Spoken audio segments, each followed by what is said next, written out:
ओम नमो भगवते वासुदेवाय। ओम नमो भगवते वासुदेवाय। ओम नमो भगवते वासुदेवाय।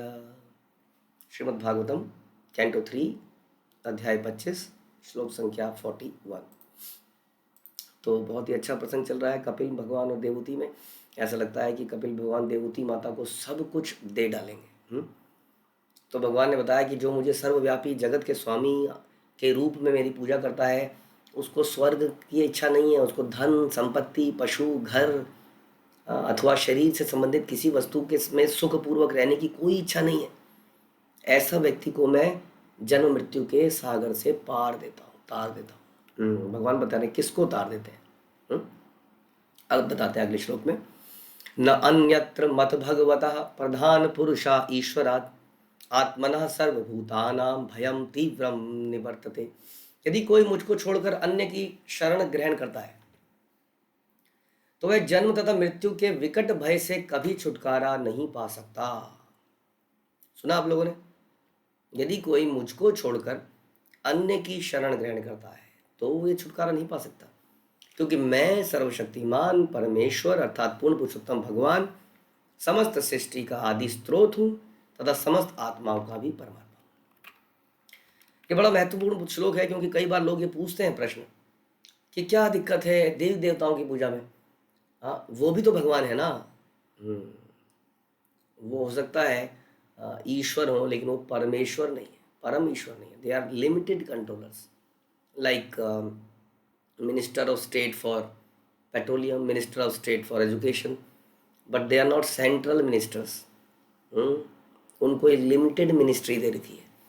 सेंट्रल मिनिस्टर्स के पास भी एक पूरे इंडिया की कुछ एक स्पेसिफिक सर्विस है, लेकिन प्राइम मिनिस्टर के पास सारी की सारी सर्विसेज का केंद्र है, हेड है। तो इस तरीके से आपको समझना पड़ेगा, right? There are some central minister, there are some state minister, and then there is a prime minister. उसी तरह से बहुत सारे ईश्वर हो सकते हैं जो कि अलग अलग एरियाज़ को कंट्रोल करते हैं। जैसे हम चर्चा करते हैं कि माँ दुर्गा इस संसार में लोगों को कंट्रोल करती है, हाँ, अपने रजोगुण तमोगुण सतोगुण के त्रिशूल से। उनके जो त्रिशूल है उसमें ये भी कहते हैं कि वो आदि दैविक आदि भौतिक आध्यात्मिक कलेश से लोगों को तृप्त मतलब अटैक करती रहती है। उसका पर्पज़ ये है कि लोग समझें कि संसार में प्रसन्न नहीं रह सकते आप। लेकिन उन्हीं वैष्णो देवी के पास लोग कहते हैं कि मुरादें पूरी कर दो, जबकि उनका पर्पज़ ही कुछ और है। तो इस तरीके से हर व्यक्ति को एक पर्टिकुलर डिपार्टमेंट दे रखा है। शिव जी के पास भूत पिशाच और ऐसे बहुत सारे तमोगुणी व्यक्ति हैं जिनको कोई एक्सेप्ट नहीं करता। शिव जी उनको एक्सेप्ट करते हैं, चलो इनको मैं अपनी तरफ को ले चलता हूँ, धीरे धीरे इनको किसी तरह से ऊपर उठाने का प्रयास करूँगा। उसके अलावा उनको डिस्ट्रक्शन का काम दिया जाता है कि संसार का जो एनाइलेशन होगा, सर्वनाश करना होगा, तो आप इसको करने का प्रयास करेंगे। भगवान के तमोगुण के विस्तार हैं। तो इस प्रकार से इंद्र को वर्षा इत्यादि का दिया, वरुण को जल का दिया गया, और हर किसी को कोई ना कोई एरिया पोर्टफोलियो दे रखा है जिसमें उसकी लिमिटेड कुछ अथॉरिटीज़ हैं। इसलिए वो भी लिमिटेड मात्रा में एक ईश्वर है। हर व्यक्ति ईश्वर है, हर व्यक्ति अपने घर का ईश्वर है। घर में अपने पत्नी और बच्चों के ऊपर हुक्म चलाने का प्रयास करता है, तो वो भी एक लिमिटेड मात्रा में ईश्वर है। लेकिन कोई भी हम में से परमेश्वर नहीं है कि हम लोग हर चीज़ के कंट्रोलर नहीं हैं। हम लोग बहुत ही लिमिटेड कंट्रोलर हैं। कोई हमसे थोड़ा बड़ा कंट्रोलर होगा, कोई थोड़ा और बड़ा कंट्रोलर होगा, लेकिन सबसे बड़ा कंट्रोलर वास्तव में कृष्ण ही है। इसलिए किसी और के पास जाना उचित नहीं है। जैसा हमने एक बार चर्चा करी थी कि हम दलदल में फंसे हुए हैं। दलदल से निकलने का एकमात्र तरीका है कि कोई बाहर से हमें खींचे। लेकिन ये मृत्यु जगत, ये संसार को अगर आप दलदल मान लें, तो इसी संसार के अंदर देवी देवता आते हैं जिनकी जन्म की अवधि है। आप जानते हैं इस बात को? हम ऐसा बोला जाता है कि हमारा 6 महीने तो देवताओं का एक दिन, ऐसा हम सुनते हैं। तो इतना, यानी कि उनकी भी अवधि है। हम ब्रह्मा जी की अवधि सुनते हैं। हम सुनते हैं कि कैसे देवताओं के राज्य बदलते हैं, कितने दिनों बाद बदलते हैं, कितने मनवंतर लगते हैं, मनु बदलते हैं, देवता बदलते हैं। देवताओं की भी आयु है। देवता भी जन्म मृत्यु जरा व्याधि से संबंधित हैं। दे आर नॉट बियॉन्ड जन्म मृत्यु जरा व्याधि। इसका मतलब वो भी दलदल के अंदर है। तो एक दलदल के अंदर है, अगर वो दूसरे को निकालेगा तो खुद पे थुप से अंदर घुस जाएगा। इसलिए देवता कभी भी आपको इस जन्म मृत्यु से छुटकारा नहीं दे सकते, इसके अंदर कुछ दे सकते हैं फल। वो दलदल के अंदर है, वो दलदल के अंदर एक सेब भी उधर गिरा हुआ है, तो कहे ये सेब चाहिए, सेब सेब। हम ये कह रहे हैं आपको कि सेब खाने में क्यों पड़े हो, अभी आप डूब जाओगे थोड़ी देर में, बाहर निकलने की क्यों नहीं सोचते हैं। हाँ, वो दलदल में कहीं सेब है, कहीं सोना है, कहीं चांदी है, उसको बटोरने में लगे हैं और धीरे धीरे नीचे गिर रहे हैं। तो ये देवी देवता या कोई और व्यक्ति आपको कुछ सुविधाएं दे सकता है, हम उसको भगवान मान लेते हैं, जो हमारी बीमारी को दूर कर देता है, हमारे बिजनेस को चलाने के लिए कुछ आशीर्वाद दे देता है, कोई ताबीज़ दे देता है, उस ताबीज़ देने वाले को हम पूजने लगते हैं। आजकल आदमी किसी के पास भी चला जाता है। हम्म?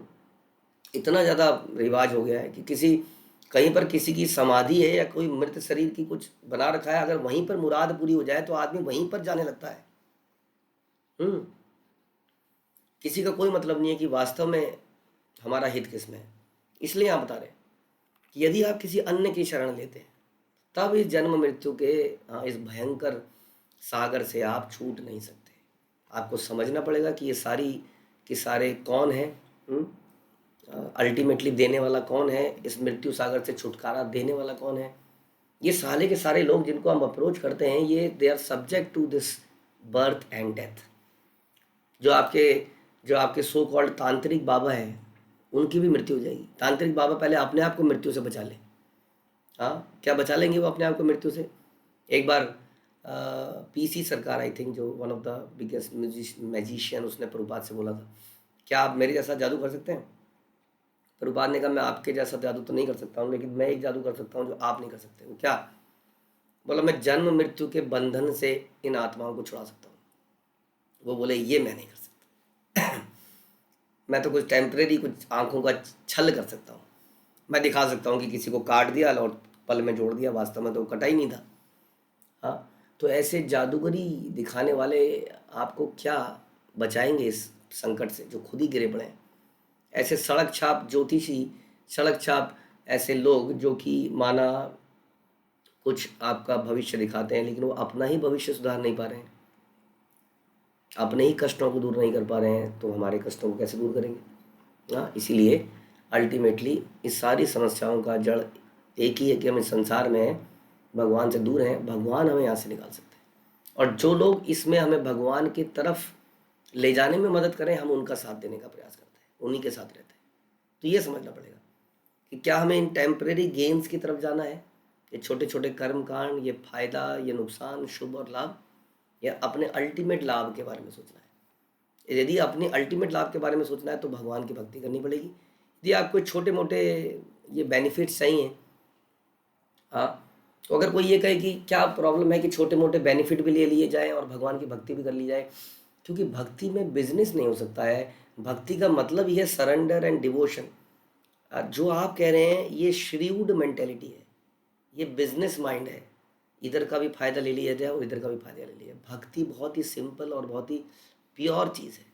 इसको फिर भक्ति नहीं कहेंगे, इसको कहेंगे आप बड़ी कैलकुलेशन से आगे बढ़ रहे हैं, इसलिए आप भगवान को नहीं पा पाएंगे। क्योंकि भगवान जो है, हाँ, सबसे बड़े छलिया हैं, सबसे बड़े चोर हैं। उनके घर में चोरी करना बड़ा मुश्किल है। उनके मन को जीतने के लिए सच्चाई से उनको समर्पण करना पड़ता है। ये क्योंकि वो हमारे मन में बैठे हुए, बड़ी समस्या है। झूठ में नहीं बोल सकते भगवान को, क्योंकि मन में बैठे हैं। इसलिए आप ये नहीं कर सकते कि जीवन के फायदे के लिए हम ये वाले लोगों के पास भी चले जाएं, देवी देवताओं से फायदे उठा लें और भगवान की भक्ति कर लें, दोनों का ही फायदा हो गया भैया। नहीं, आपको भगवान पे डिपेंड रहना पड़ेगा। हाँ, कैसा लगेगा आपके, हम हमारा बेटा यदि बोले कि मम्मी आज मैं ना बाहर से पड़ोस वाले से खा के आ गया। तो क्यों खा के आए थे? क्योंकि घर में तोरी बनी थी, वहाँ पे बहुत बड़ा मटर मटर पनीर बना था पापा, मैंने जाके उनसे मांग लिया और खा लिया। कैसा लगेगा घर वालों, माता पिता को? ओहो, दुख से डूब जाएंगे कि हम अपने बच्चे को दे नहीं पाए। कैसा लगेगा उस भगवान को जो अपने अपनी अपनी खोई हुई आत्माओं के सामने हाथ फैला के खड़ा है। जगन्नाथ जी ऐसे खड़े हैं, बार बार अवतार लेते हैं, अपने दूध भेजते हैं, लेकिन हम लोग कुछ मांगने के लिए इधर उधर जा रहे हैं, जबकि भगवान कह रहे हैं योगक्षेम वहाम्यम, मैं तुम्हें सब कुछ दूंगा, डोंट वरी, आओ तो सही। लेकिन हम इधर उधर जाए जा रहे हैं। तो उस बात को आज भगवान बहुत क्लियरली बोलते हैं। दोबारा सुनिए, भगवान बोलते हैं, यदि कोई मुझको छोड़कर अन्य की शरण ग्रहण करता है तो वह जन्म तथा मृत्यु के विकट भय से कभी छुटकारा नहीं पा सकता। हाँ, क्योंकि उसको समझना पड़ेगा कि ये चीज़ केवल मैं ही दे सकता हूँ। और कोई संसार में नहीं दे सकता है, क्योंकि मैं सर्वशक्तिमान परमेश्वर अर्थात पूर्ण पुरुषोत्तम भगवान समस्त सृष्टि का आदि स्रोत और समस्त आत्माओं का परमात्मा हूँ। ये समझना पड़ेगा। इति मत्वा भजन्ते माम बुद्धा भाव समन्विता। वो व्यक्ति बड़ा ही इंटेलिजेंट है तो इस भाव से भगवान, गीता में भगवान ने बहुत क्लियरली इस चीज़ को बताया 7वें अध्याय में, कि जो देवताओं की शरण में जाते हैं वो ज़्यादा इंटेलिजेंट लोग नहीं है। एंड टू बी स्पेसिफिक, भगवान ने बोला वो मूर्ख है, क्योंकि वो जानते नहीं उनका भला किस चीज़ में है। What they get out of it is temporary benefits, enjoyment, sense enjoyments. इस संसार में sense enjoyment is like head and tail. इधर इंजॉयमेंट तो पीछे कोई पेन है, ज़बरदस्त पेन मिलने वाला है, समझ लीजिए इस बात। अगर हम कुछ ऐसा कार्य करते हैं तो उसके साथ में कुछ पेन भी है ही है। ये व्यक्ति समझ नहीं पा रहा है बार बार करके, और उसी चबाए हुए को जहाँ पुनः पुनः चर्विता चर्विणा नाम। तो इन सबको त्याग कर हमें क्या करना पड़ेगा? सर्वधर्मान परित्यज्य माम एकम, माम एकम। वहाँ भी भगवान कहते हैं केवल मेरी शरण में आइए। ये बोलते हैं भगवान। यहाँ बतलाया गया है कि परमेश्वर का शुद्ध भक्त बने बिना जन्म मृत्यु के चक्र से छूट नहीं सकते। शुद्ध भक्त का मतलब ही समझ लीजिए, शुद्ध भक्त मतलब शुद्ध भक्त। हाँ, सरेंडर्ड पत्नी मतलब सरेंडर्ड पत्नी। शुद्ध पत्नी मतलब जो और किसी को अपना पति नहीं मानती है, जो और किसी के प्रति सरेंडर्ड नहीं है, वही तो शुद्ध पत्नी है। हाँ बताइए। उसी तरीके से हम लोग शुद्ध भक्त जो एक ही को अपना मालिक मानते हैं, ऐसा बनना पड़ेगा, तभी छूट पाएंगे। हरि बिना न स्थिति तरंती।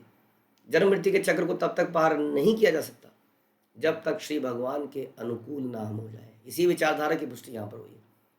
कोई चाहे तो अपने अपूर्ण मानसिक चिंतन से परम सत्य को जानने के लिए कोई यौगिक विधि उठा ले कि मैं कुछ योगा करके कुछ बड़ा बन जाऊंगा, सिद्धि प्राप्त कर लूंगा, किंतु वह चाहे जो भी कर ले, सिद्धियां कितनी भी सिद्धियां प्राप्त कर ले, हिरण्यकशिपु से ज़्यादा सिद्धियां प्राप्त कर सकता है कोई? बताइए, क्या किसी ने ऐसी सिद्धि प्राप्त करी कि वो ऐसे अपना बाहें बोहें को ऐसे उठा दे, आसमान में देखे और इंद्रदेव बारिश कर दे? हाँ, सूर्यदेव को देखे तो सूर्यदेव एकदम से छुप जाए बादलों के पीछे। ऐसा था हिरण्यकशिपु, जो कि नेचर को कंट्रोल करता था, मौसम को कंट्रोल करता था। देवता उसके मतलब कंट्रोल, शनि को कंट्रोल करता था। शनि से सब डरते हैं। इवन यमराज से लड़ने चले गए थे ये लोग। सोचिए, रावण है, हिरण्यकशिपु, ऐसे लोग थे, लेकिन अंत में इन्हें क्या मिला? तो कौन कितनी यौगिक सिद्धियां प्राप्त कर लेगा? क्या वो जन्म मृत्यु से बच जाएगा? कोई ये पूछ सकता है कि क्या क्या जो लोग दृढ़तापूर्वक विधि विधानों का पालन करते हुए तपस्या करते हैं वो सब व्यर्थ है क्या? इसका मतलब हाँ, कई लोग बहुत सारी तपस्या करते हैं। तो जब श्री कृष्ण देवकी के गर्भ में थे तो ब्रह्मा जी और अन्य देवताओं ने भगवान से प्रार्थना करी कि हे कमल नयन भगवान, ऐसे लोग भी हैं जो इस विचार से फूले रहते हैं कि वे मुक्त हो चुके हैं, या ईश्वर से उनका तदात्म्य हो चुका है, वो खुद ही ईश्वर बन चुके हैं, किंतु ऐसा सोचते हुए भी उनका ज्ञान प्रशंसनीय नहीं है। यह कहा गया है कि उनकी बुद्धि चाहे उच्च हो या निम्न हो, शुद्ध नहीं है। शुद्ध बुद्धि होने पर मनुष्य आत्मसमर्पण के अतिरिक्त और कुछ सोच ही नहीं सकता। अतः भगवत गीता पुष्टि करती है कि अत्यंत विद्वान व्यक्ति अंत में इस निष्कर्ष पर पहुंचता है, क्या? बहुनाम जन्मनाम अंते ज्ञानवाम माम प्रपद्यन्ते वासुदेवम सर्वमिति स महात्मा। क्या है? बहुनाम जन्मनाम अंते ज्ञानवान माम प्रपद्यन्ते। बहुत जन्मों के बाद ज्ञानी लोग इस निष्कर्ष पर पहुंचते हैं, यदि पहुंच पाए तो बहुत जन्मों के बाद, कि ये भगवान वासुदेव कृष्ण ये ही सर्वस्व है। और ऐसा महात्मा बहुत दुर्लभ है। यानी कि जो ज्ञानी व्यक्ति इस रास्ते में चलते हैं, वो सारे वैज्ञानिक इस रास्ते के अंत तक नहीं पहुंच पाते। इसका एक और श्लोक से कन्फर्मेशन होता है कि मनुष्य नाम सहस्रेषु कश्चित यतति सिद्धे सिद्धा नाम अभी कौन थे, कश्चित माम वेत्ति तत्वता। बहुत कम लोग हैं जो इस सिद्धि को प्राप्त कर पाते हैं। इसलिए क्यों इस सब के चक्कर में पड़ा जाए?